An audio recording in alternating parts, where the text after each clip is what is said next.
ಸತಿಪತಿಗಳೊಂದಾದ ಭಕ್ತಿ ಹಿತವಾಗಿಪ್ಪುದು ಶಿವಂಗೆ ಅನ್ನುವ ಹಾಗೆ ಬಹಳ ಆದರ್ಶವಾಗಿರ್ತಕ್ಕಂಥ ದಾಂಪತ್ಯ ಧರ್ಮ, ಆದರ್ಶವಾಗಿರ್ತಕ್ಕಂಥ ಒಂದು ಸತಿಪತಿಗಳು. ಬಾಗೇವಾಡಿಯೊಳಗ ಎಲ್ಲರ ಬಾಯಿಯೊಳಗ ಬೆಲ್ಲ ಸಕ್ಕರೆ ಹಾಗೆ ಬಸವಣ್ಣ ಮತ್ತು ಗಂಗಾಂಬಿಕೆ. ಏನಿರ್ಬೇಕಪ್ಪ, ಗಂಡ ಹೆಂಡತಿ ಇರಬೇಕು. ಹೆಂಗಿರ್ಬೇಕು ಅಂತಂದ್ರೆ ಬಸವಣ್ಣ ಗಂಗಾಂಬಿಕೆ ಇದ್ದಂಗಿರಬೇಕು ಅಂತ ತಿಳ್ಕೊಂಡು ಎಲ್ಲರ ಬಾಯಿಯೊಳಗ ಮನೆ ಮಾತು. ಗಂಡನ ಮೇಲೆ ಎಷ್ಟೊಂದು ಭಕ್ತಿ, ಎಷ್ಟೊಂದು ಶ್ರದ್ಧೆ, ಅತ್ತೆ ಮಾವಂದರ ಮೇಲೆ ಎಷ್ಟೊಂದು ಪ್ರೀತಿ. ಅತ್ತೆ ಮಾವಂದರ ಮೇಲೆ ಎಷ್ಟೊಂದು ಪ್ರೀತಿ. ನೀವು ಅದಿರೇನಿಲ್ಲ? ಅತ್ತಿ ಮೇಲೆ ಪ್ರೀತಿ ಅದಿರಿ? ಅಯ್ಯವ್ವ ಅದಿರಿ ಏನ್ರಿ ಅವ? ನೀವು ಸೊಸೆಗಳ ಮೇಲೆ ಪ್ರೀತಿ ಅದಿರಿ? ಸೊಸೆಯರ ಮೇಲೆ ಭಾಳ ಪ್ರೀತಿ ಅದೀವ್ರಿ ಅಪ್ಪವ್ರು ಅಂತಾರ. ಒಬ್ಬಕ್ಕಿ ಅತ್ತಿ ಎಲ್ಲಿ ಕುಂಡಿರ್ತಾಳೆ ಅಲ್ಲಿ ಜಮಖಾನೆ ಹಾಸ್ತಿದ್ದಳು. ಅತ್ತಿ ಎಲ್ಲೆಲ್ಲಿ ಕುಂಡಿರ್ತಾಳೆ ಜಮಖಾನೆ ಹಾಸುದ ಹಾಸುದ ಹಾಸುದ. ಊರಾಗ ಮಂದಿ ಅನ್ನಕತ್ರು, ಯಪ್ಪ ಇಂದಿನ ಕಾಲದೊಳಗೆ ಸೊಸಿ ಅತ್ತಿ ಮೇಲೆ ಎಷ್ಟೊಂದು ಭಕ್ತಿ. ಏನು ತಂಗಿ ಎಷ್ಟೊಂದು ಭಕ್ತಿ ಅದೀವ ನಿನ್ನ ಅತ್ತಿ ಮೇಲೆ? ಏನನ್ಬೇಕು ಸೊಸಿ? ಎಲ್ಲಿದು ಭಕ್ತಿ ತಂದಿರಿ ಅಜ್ಜಾರ? ಆಕಿ ಉಟ್ಕೊಂಡು ಸೀರೆ ನಂದದ ರೀ, ಹೊಲಸಾಗಬಾರ್ದಂತ ಕುಂತಲೆಲ್ಲ ಜಮಖಾನೆ ಹಾಸ್ತೀನಿ ರೀ. ಇಂಥ ಭಕ್ತಿ ಅಲ್ಲ, ಭಾಳ ಭಾಳ ಶ್ರದ್ಧಾ ಭಕ್ತಿ. ಅತ್ತೆ ಮಾವಂದರಂತಂದ್ರೆ ಅಷ್ಟೊಂದು ಪ್ರೀತಿಯಿಂದ ನೋಡ್ಕೊಳ್ಳಕತ್ತಾಳು ಗಂಗಾಂಬಿಕೆ. 3-4 ತಿಂಗಳುಗಳು ಕಳೆದಿರಲಿಲ್ಲ. ಬಸವಣ್ಣವರು ತಂದೆ ತಾಯಿಯವರಿಗೆ ಹೇಳ್ತಾರೆ, ಸಂಗಮದೊಳಗೆ ನನ್ನ ಗುರುಗಳಾಗಿರ್ತಕ್ಕಂಥ ಸಂಗಮನಾಥ ಗುರುಗಳು ಒಬ್ಬರೇ ಅದಾರ, ವಯೋವೃದ್ಧರದಾರ. ಅವರ ಸೇವೆ ಮಾಡೋದು ನನ್ನ ಧರ್ಮ ಅದ. ಅದಕ್ಕೆ ನಾನು ಬಾಗೇವಾಡಿಯಲ್ಲಿ ಇರುವುದಿಲ್ಲ, ನಾನು ಸಂಗಮಕ್ಕೆ ಹೋಗ್ತೀನಿ. ಆಯಿತು ಅಂತ ತಿಳ್ಕೊಂಡು ಅವರು ಒಪ್ಪಿಗೆ ಕೊಟ್ಟಾರ. ಧರ್ಮ ಪತ್ನಿಯಾಗಿರ್ತಕ್ಕಂಥ ಗಂಗಾಂಬಿಕೆ ಜೊತೆಗೆ ಅಕ್ಕಳಾಗಿರ್ತಕ್ಕಂಥ ನಾಗಮ್ಮಳ ಜೊತೆಗೆ ಎಲ್ಲಿಗೆ ಬಂದರು ಬಸವಣ್ಣವರು? ಕೂಡಲ ಸಂಗಮಕ್ಕೆ ಬಂದರು. ಗುರುಗಳಂತಾರ, ಏನು ಬಸವಣ್ಣ ಎಷ್ಟು ಬೇಗ ಬಂತೇವು, ಹೊಸದಾಗಿ ಮದುವೆ ಆಗ್ಯದ, ತಂದೆ ತಾಯಿ ಧರ್ಮಪತ್ನಿ ಜೊತೆಗೆ ಆನಂದದಿಂದ ಇನ್ನಷ್ಟು ದಿವಸ ಇರಬೇಕೇನಿಲ್ಲ. ಇಲ್ಲ ಯಪ್ಪ, ತಮ್ಮ ಸೇವಾ ಬಿಟ್ಟು ನನಗೆ ಬಿಟ್ಟು ಇರೋಕ್ಕಾಗೋದಿಲ್ಲ. ಆಯಿತು, ಸಂಗಮನಾಥನ ಇಚ್ಛೆ ಅಂತ ತಿಳ್ಕೊಂಡು ಬಸವಣ್ಣವರು ಗುರುನಾಥನ ಸಂಗಮನಾಥನ ಸೇವೆಯನ್ನು ಮಾಡ್ತಾ ಹೀಗೆ ಕಾಲ ಕಳೀತಾ ಇರತಕ್ಕಂಥ ಸಮಯದೊಳಗೆ ಒಂದು ಸಿಡಿಲಿನ ಹಾಗೆ ಒಂದು ಸುದ್ದಿ ಬರ್ತದ. ಮಂಗಳ ವೇಳೆಯಲ್ಲಿ ಪ್ರಧಾನಮಂತ್ರಿಯಾಗಿ ಕಾಯಕವನ್ನ ಮಾಡ್ತಾ ಇರತಕ್ಕಂಥ ಬಲದೇವ ಮಂತ್ರಿ ಹೃದಯಾಘಾತದಿಂದ ತೀರಿ ಹೋದ ಎಂಬತಕ್ಕಂಥ ಸುದ್ದಿ ಬಂತು. ಮಗಳಾಗಿರ್ತಕ್ಕಂಥ ಗಂಗಾಂಬಿಕೆಗೆ ಬಹಳ ದುಃಖ ಆಯಿತು. ಯಾಕ? ಚಿಕ್ಕ ವಯಸ್ಸಿನಲ್ಲಿಯೇ ತಾಯಿ ತೀರಿ ಹೋಗಿದ್ದಳು. ನನ್ನ ಮಗಳಿಗೆ ಯಾವುದೇ ರೀತಿಯ ಕೊರತೆ ಆಗಬಾರದು ಅಂತ ತಿಳ್ಕೊಂಡು ತಂದೆಯಾಗಿರ್ತಕ್ಕಂಥ ಬಲದೇವ ಮಂತ್ರಿ ಎಲ್ಲ ರೀತಿಯ ಪ್ರೀತಿ ವಾತ್ಸಲ್ಯವನ್ನು ಕೊಟ್ಟು ಮಗಳನ್ನು ಬೆಳೆಸಿದ್ದ.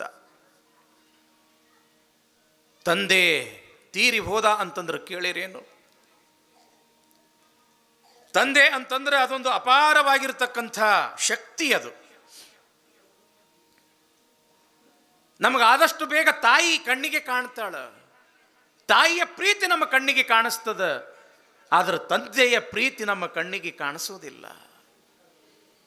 ತಾಯಿ ಮನೆಯ ಗೌರವ ಆದ್ರೆ ತಂದೆ ಮನೆಯ ಅಸ್ತಿತ್ವ. ತಮ್ಮ ಲಕ್ಷ್ಯ ಕೊಟ್ಟು ಕೇಳ್ರಿ, ತಾಯಿ ಮನೆಯ ಗೌರವ. ಮನೆಯಾಗ ತಾಯಿ ಇದ್ರನ್ನ ಮನೆ ತುಂಬದಂಗೆ ಕಾಣಿಸ್ತದ. ಕಾಣಿಸ್ತದೇನಿಲ್ರಿ ಬಾ? ನೀವು ದುಡಿದು ಮನೆಗೆ ಹೋಗಿರ್ತೀರಿ,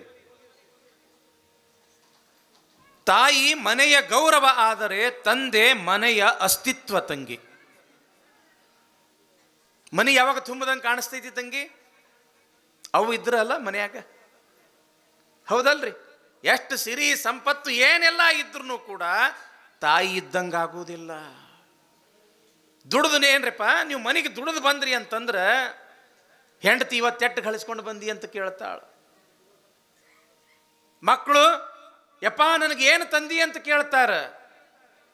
ಆದ್ರೆ ತಾಯಿ ಎಷ್ಟೊತ್ತಾತು ಬರುವುದು, ಹೋಗು ಕೈಕಾಲು ಮುಖ ತಕೋ, ಮೊದಲು ಹೊಟ್ಟೆ ತುಂಬ ಉಣ್ಣು ಅಂತ ತಿಳ್ಕೊಂಡು ಪ್ರೀತಿ ವಾತ್ಸಲ್ಯ ತೋರಿಸವಳ ತಾಯಿ. ತಮ್ಮ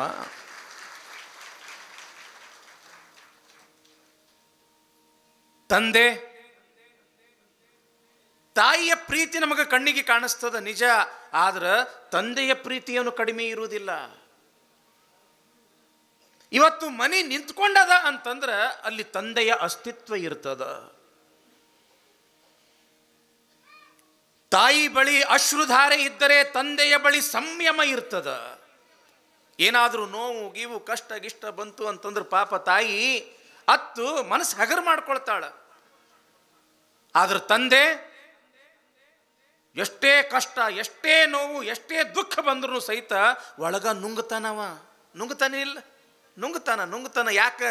ನಾನು ಅಳ್ಕೊಂತ ಕೂತೆ ಅಂತಂದ್ರೆ ಇನ್ನು ನನ್ನ ಹೆಂಡತಿ ನನ್ನ ಮಕ್ಕಳು ಅಧೈರ್ಯ ಆಗ್ತಾರ ಅಂತ ತಿಳ್ಕೊಂಡು ಧೈರ್ಯ ತಗೊಳ್ತಾನ ತಂದೆ. ತಾಯಿಯ ಬಳೆ ಅಶ್ರುಧಾರೆ ಇದ್ದರೆ ತಂದೆಯ ಬಳೆ ಸಂಯಮದ ತಾಳ್ಮೆ ಅದ. 3 ಹೊತ್ತಿನ ಭೋಜನ ತಾಯಿ ತಯಾರು ಮಾಡಿದ್ರೆ ಇಡೀ ಜೀವನಕ್ಕೆ ಎಷ್ಟು ಬೇಕೋ ಅಷ್ಟೆಲ್ಲ ವ್ಯವಸ್ಥೆಯನ್ನು ಮಾಡ್ತಕ್ಕಂಥವನು ಯಾರು? ತಂದೆ. ಹೌದಲ್ರಿಪ್ಪ? ತಾಯಿ ಬೆಳಿಗ್ಗೆ ನಾಷ್ಟ ಮಾಡ್ತಾಳೆ, ಮಧ್ಯಾಹ್ನ ಊಟ ಮಾಡಿಕೊಡ್ತಾಳೆ, ರಾತ್ರಿ ಊಟ ಮಾಡಿಕೊಡ್ತಾಳೆ, ಅಡುಗೆ ಮಾಡಿಕೊಡ್ತಾಳೇನಿಲ್ಲ. ಆದ್ರೆ ಅದೆಲ್ಲ ತಂದು ಕೊಡವ ಯಾರು?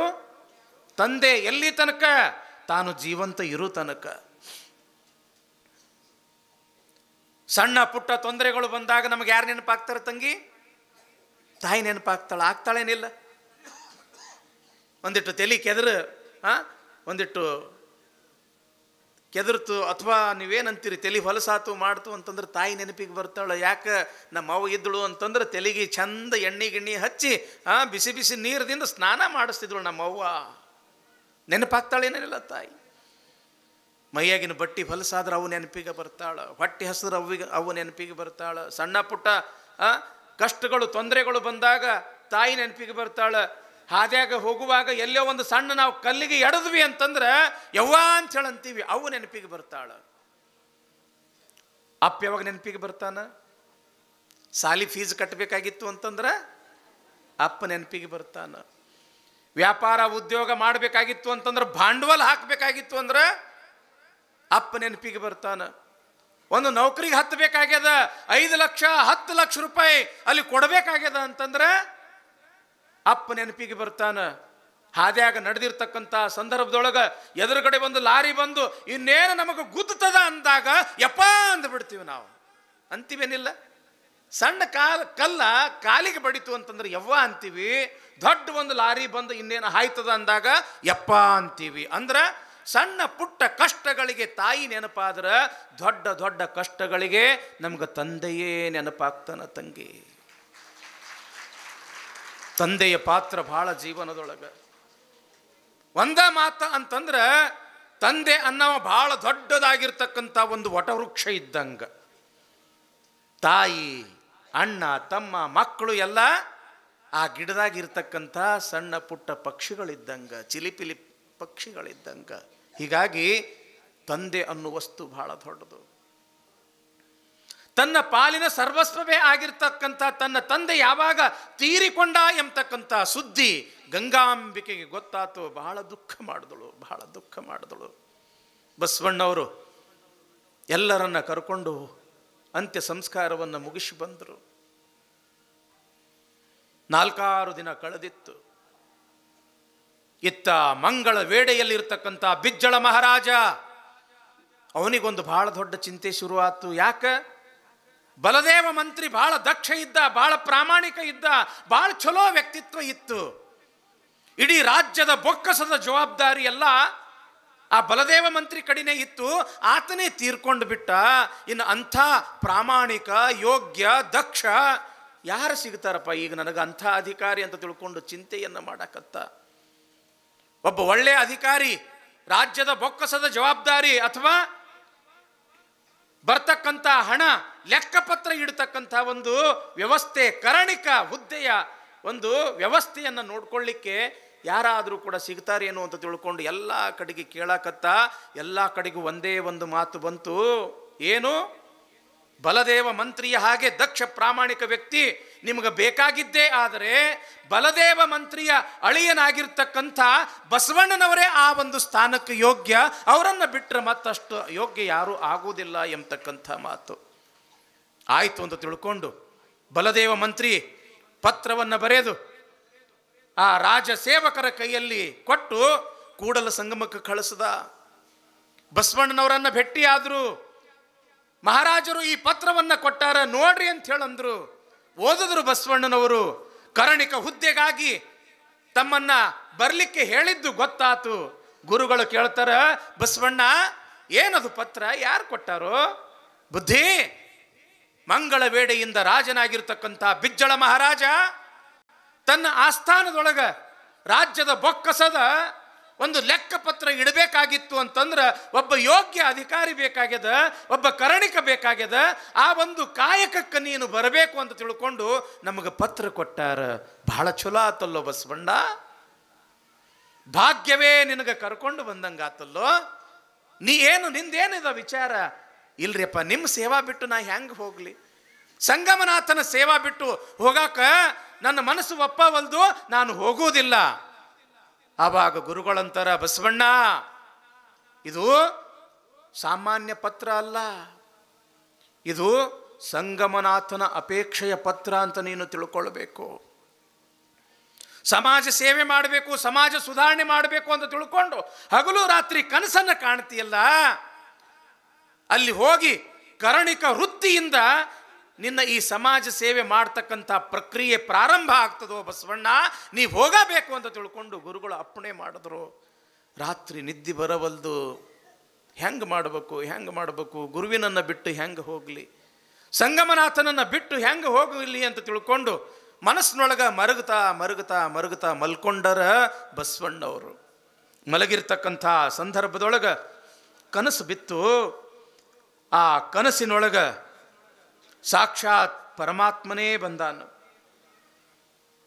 ಸಾಕ್ಷಾತ್ ಪರಮಾತ್ಮನೇ ಬಂದು ಅಳ್ತಾ ಇರತಕ್ಕಂಥ ಬಸವಣ್ಣನವ್ರ ಹತ್ರ ಬಂದು, ಬಸವಾ ಅಂತ ತಿಳ್ಕೊಂಡು ಹಿಂಗೆ ಎರಡು ಕೈಗಳನ್ನು ಚಾಚಿ ಆ ಬಸವಣ್ಣನನ್ನು ಹಿಂಗೆ ಬಿಗಿಯಾಗಿ ಅಪ್ಪಿ, ಸಾಕ್ಷಾತ್ ಪರಮಾತ್ಮ ಅಂತನಂತ, ದುಃಖಿಸಬೇಡ ಬಸವ, ದುಃಖಿಸಬೇಡೆನ್ನ ಕಂದ, ನಿನ್ನೊಡನೆ ಬರುವೆ, ನೆನೆಯೇ ಮುಂದಿರುವೆ, ಕರೆದರೆ ಓ ಎನ್ನುವೆ, ನಡೆಯಯ್ಯ ನಡೆ ಮಗನೇ, ನಡೆ ಕಂದ ಬಸವಣ್ಣ, ಪೊಡವಿ ಗದಿಪತಿಯಾಗಿ ಬಾಳೆನ್ನ ಬಸವಣ್ಣ. ನನ್ನನ್ನು ಬಿಟ್ಟು ಆ ಮಂಗಳ ವೇಡೆಗೆ ಹ್ಯಾಂಗ ಹೋಗಲಿ ಅಂತ ಚಿಂತೆ ಮಾಡಕತ್ತಿಯಲ್ಲ, ಚಿಂತೆ ಮಾಡಬೇಡ ಬಸವಣ್ಣ, ನೀ ದುಃಖ ಮಾಡಬೇಡ. ಯಾಕ ಅಂತಂದ್ರೆ ನನಗೂ ನಿನ್ನ ಬಿಟ್ಟು ಇರಕ್ಕಾಗೋದಿಲ್ಲೋ ಬಸವಣ್ಣ. ನೀ ನನ್ನ ಮ್ಯಾಲ ಎಷ್ಟು ಭಕ್ತಿನೋ ನಾನು ಕೂಡ ನಿನ್ನ ಮ್ಯಾಲ ಅಷ್ಟು ಪ್ರೀತಿನ. ನಿನ್ನ ಬಿಟ್ಟು ಬದುಕಾ ಶಕ್ತಿ ನನಗೂ ಕೂಡ ಇಲ್ಲ. ಅದಕ್ಕೆ ನಿನ್ನ ಜೊತೆಯಲ್ಲೇ ಬರುವೆ, ನೆನೆಯೇ ಮುಂದಿರುವೆ. ನೀ ಯಾವಾಗ ನನ್ನ ನೆನೆಸ್ತಿ ಅವಾಗ ನೀನು ಮುಂದೆ ನಿಂದಿರ್ತೀನೋ ಬಸವಣ್ಣ.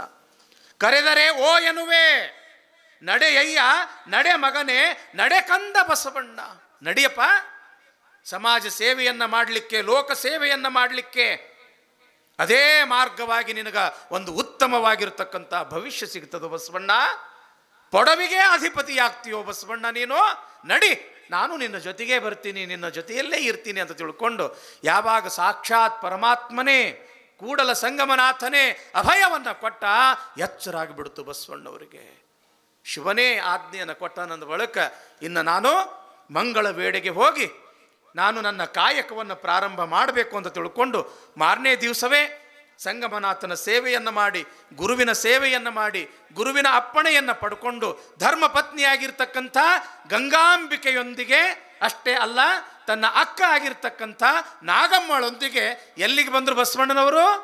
ಮಂಗಳವೇಡೆ. ಎಲ್ಲೈತೆ ಹೇಳ್ರಿ ಮಂಗಳವೇಡೆ? ಇಲ್ಲೇ ಮಹಾರಾಷ್ಟ್ರ, ಸೊಲ್ಲಾಪುರದಿಂದ ಈ ಕಡೆ ಬಹುತೇಕ ಕೊಲ್ಲಾಪುರಕ್ಕೆ ಹೋಗೋ ದಾರಿಯಾಗ ಬರ್ತೈತಲ್ರಿವ ಮಂಗಳವೇಡೆ. ಸಾಂಗ್ಲಿ ಕೊಲ್ಲಾಪುರಕ್ಕೆ ಹೋಗೋ ದಾರ ಹೌದಲ್ರಿಪ್ಪ. ಆ ಮಂಗಳವೇಡೆಯಲ್ಲಿ ಬಿಜ್ಜಳ ಮಹಾರಾಜನ ಆಸ್ಥಾನ ಇತ್ತು. ಅಲ್ಲಿಗೆ ಬಸವಣ್ಣನವರು ಬರ್ತಾರೆ ಎಂಬತಕ್ಕಂಥ ಒಂದು ವಿಚಾರ ಇವತ್ತಿನ ದಿವಸ. ನಾಳೆ ದಿವಸ ಹಾಗಾದ್ರೆ ಬಸವಣ್ಣನ ಯಾವ ರೀತಿಯಾಗಿ ಅಲ್ಲಿ ಕರ್ಣಿಕರಾದರು, ನಾಳೆಯಿಂದ ಶುರು ಆಗ್ತಾವೆ ನೋಡ್ರಿ ಬಸವಣ್ಣನ ಲೀಲೆಗಳು, ಪವಾಡಗಳು. ಭಾಳ ಅದ್ಭುತ. ಕೋಟಿ ರೂಪಾಯಿ ಕೊಡ್ತೀನಿ ಅಂತಂದ್ರೂ ಕೂಡ ಅಂಥ ಲೀಲೆಗಳು ಕೇಳಕ್ಕೆ ಸಿಗುವುದಿಲ್ಲ ತಂಗಿ. ಅಂಥ ಅದ್ಭುತವಾಗಿರ್ತಕ್ಕಂಥ ಪ್ರಸಂಗಗಳು ನಾಳೆಯಿಂದ ನಾವೆಲ್ಲ ಕೇಳೋಣ ಎಂಬತಕ್ಕಂಥ ಮಾತನ್ನು ಹೇಳ್ತಾ